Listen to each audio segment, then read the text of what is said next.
The firstborn child of Teresa Lorielli and Carlo Bugatti, Ettore grew up in a family in which art played a central role. His father was a prestigious designer of Art Nouveau style furniture and jewelry, as well as a talented racing bike inventor. His younger brother Rembrandt Bugatti went on to become a famous sculptor. His aunt Luigia Bugatti was the wife of painter Giovanni Seganitini, and his paternal grandfather Luigi Bugatti was both a sculptor and architect. Ettore himself attended the Brera Academy before quickly realizing that his true passion wasn't in fact art, but mechanics. It was against this cultural and personal backdrop that Ettore Bugatti developed a deep conviction, and that became the cornerstone of his company philosophy, that creativity is the expression and a crowning element of one's personality, and not just a means of making money. A genius in the making. Ettore Bugatti's potential wasn't slow to emerge. Already at a very young age, he was repairing smile in jeans without any training, and at the age of 16, he began an internship at Prineti Estoci.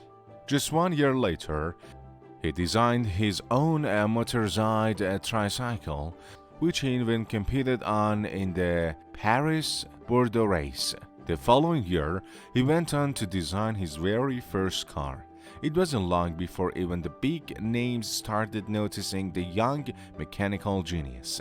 He was quickly snapped up by the Ditrec, a company specializing in the chemical and energy sector, but which also manufactured cars in the late 1800s. One of the major inventions that the young Ettore Bugatti brought to the brand was a closer driving position for better maneuverability and aerodynamic performance, a change that would go on to revolutionize the history of driving the world over. The birth of the Bugatti Company. It was in 1909 when Ettore moved to Molsheim in Alsace and founded his own personal company, Bugatti. His contribution within this company was twofold. On the one hand, his approach was conservative, keeping many technical solutions unchanged over the years, as was the case with the timeless Type 13, for example, or the 3.3-liter engine that was used for a huge number of models up until at the end of the 1930s. However, on the other hand, Ettore Bugatti brought a great deal of innovation to the sector, developing technical solutions that, at the same time, were scarcely used. The most illustrative case in point is the multi-valve engine that catapulted Bugatti to huge fame, offering a new alternative to the classic 2 valves per cylinder. However, Bugatti's growth wasn't limited to the factory. The company also achieved several Grand Prix victories, which saw the brand's Type 35 appear on some of the world's most prestigious podiums. And that is not all. It was even a Bugatti that won the very first Monaco Grand Prix. Bugatti, more than just cars. With the dawn of the First World War, the company was forced to reinvent itself and decided to focus on the construction of aircrafts and aeronautical engines. However, once the conflict had ended, Ettore Bugatti retraced the footsteps of his original passion, propelling the Bugatti name to the very top of Europe's most prestigious car manufacturers. In 1925, the company received its first proper recognition, celebrating the first of the 5 Targa Florio victories. During the second half of the 1920s, Ettore Bugatti began work on a completely new project, a luxury car of a colossal scale, with the aim of outclassing the already highly esteemed Rolls-Royce and Maybach. And so the Bugatti Royal was born, also known as the Bugatti Gold, due to all of the gold parts on the prototype. One of the biggest and most luxurious cars of all time, a true inventor and innovator. Bugatti also put his own stamp on countless other projects. One of the most noteworthy was the Ettore railway wagon with technical parts lifted directly from the Bugatti Royal, as well as an aeroplane, which unfortunately never actually left the ground. Bugatti went on to design many more objects, from bicycles and a toy car to doors, armchairs, surgical equipment, and horse riding straps. A never-ending legacy, the Bugatti brand today. For Ettore Bugatti, the 1940s were a period of crisis starting in 1939 with the premature death of his son Jean in a road accident. Then the Second World War erupted and the Bugatti family, like many other businessmen, lost control of their company to the German army. After the German occupation of France in 1941, the Molsheim factory was sequestered. Bugatti had no choice but to voluntarily give up his company to avoid it being sold at a judicial auction. He received 150 million francs, just half of what it was worth.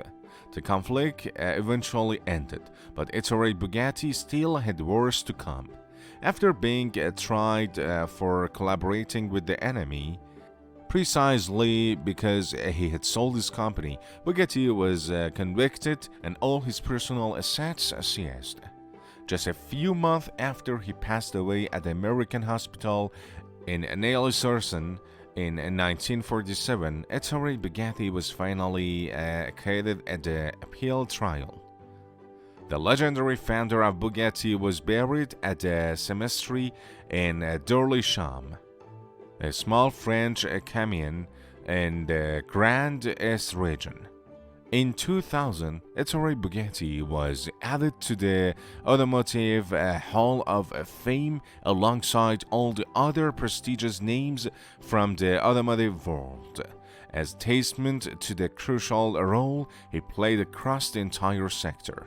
Over the years, the company has passed through many different hands, starting out as Italian Bugatti Automobili between 1987 and 1995, before becoming an ad hoc financial company under German brand Volkswagen, and finally, as of 2021, a joint venture between Porsche and Rimac. So many places, names, and faces are woven into the tapestry of the brand, all united by one constant certainty: the innovation installed by its founder, the legendary Ettore Bugatti. Designing race cars. Ettore's skills didn't go unnoticed, and by 1901, he began designing race cars. He worked for a slew of different companies. He moved to Germany, where he worked for companies such as the Dietrich Company, EMI Matthias, and Deutz. It was with Deutz that he began to lead the production of race cars while living in Cologne, Germany. While he enjoyed his work, he also dreamt of starting his own automobile business. The fall of Bugatti. While the launch of the Royal brought Bugatti to wider prominence, there was a massive change that plundered the company's finances. 3 years after the Royal launched, America faced its Great Depression. This economic decline reduced spending around the world, and sales of the Royal tanked. The Bugatti company's finances were severely hurt. There was a short-lived upward climb in the mid-1930s. During this time, the French government contracted Bugatti to produce rail cars at its plant. This helped Bugatti get back on track with its finances. But in 1936, there was a strike at the Bugatti plant in Molsheim, France. The workers demanded higher wages and better working conditions. While Ettore provided them with their demands, there was now a rift between Ettore and his workers. This rift was never healed. Ettore died in 1947, and by the time of his death, the Bugatti company faced severe financial problems. The plant wasn't able to produce new automobiles and soon became a forgotten name, unable to continue its once great legacy. 1987, the rebirth of Bugatti. 40 years after Ettore Bugatti died, the Bugatti plant was still in use for producing airplane parts. It was no longer a key player in the automotive industry, and most people didn't associate the Bugatti name with excellence as they once did. In 1987, an Italian entrepreneur bought the company. He recalled the days of the Bugatti Royale and how the car combined racing with luxury. His goal was to reintroduce this type of Bugatti to a new generation. The company was now based in Modena, Italy, and began mass-producing luxury sports cars. They were an instant hit, and the Bugatti name was now cherished by luxury car enthusiasts all over the world. The success was so phenomenal that within a decade, Bugatti caught the eye of one of Europe's largest car companies. Bugatti today. The Volkswagen Group bought Bugatti in 1998 and moved production back to Molsheim. They continued to create sports cars that became favorites of racing and luxury enthusiasts.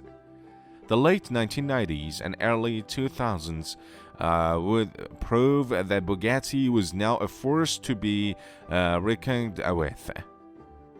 But it was in 2005 that Bugatti came to the forefront of a new section of the automobile industry.